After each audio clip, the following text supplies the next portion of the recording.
Hey guys, this is just a quick video. This will be part one of 2 or 3, who knows. But it's basically a rear fender delete on the Indian Scout bobber without spending a bunch of money.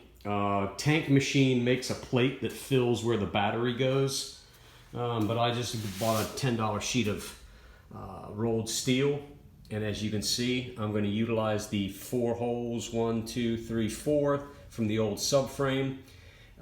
This top piece will go under the seat and bolt down right in those 2 screws right there under the seat. Now, in order for this to bolt to that, we're going to utilize this piece that was under the seat to begin with, except for instead of it being mounted that way, we're going to mount it this way, and I'm going to weld it, or actually JB weld it to there. Then that piece will screw right on top of that. And before I mount this steel plate on there, I'm going to use some shelving, rubber shelving that you use in toolboxes as sort of an insulator, and I'm going to extend it from under the plate, and it'll be all tucked in here to protect this from any water.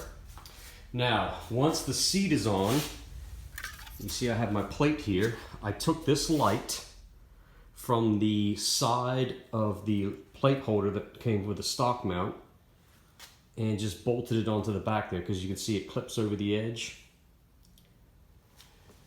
And once the seat is on there, this is going to mount right under the seat like so.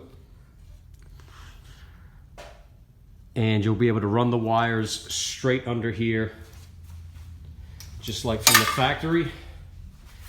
And my tail lights are going to mount on here. Now, if you're going to attempt to do this, as you can see,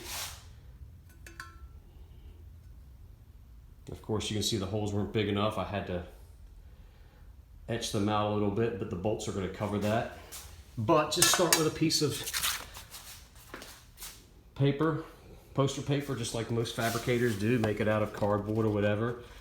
And the reason why the top is shaped like this is because it contours that shape there to fit perfectly. Make it out of paper, check the fitment, and just go for it. And that's the thing, if you're doing any modding or fabbing, just go for it. Just start taking shit apart.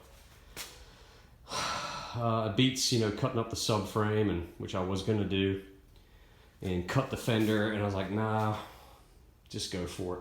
So this may not make a lot of sense now, but you see where I'm going with this, right? So I'll do a follow-up video when it's pretty much done. Of course, when you do this, you're going to have to prime this and paint it, because this is raw rolled steel, and it's just going to rust as it oxidizes. It's real cheap.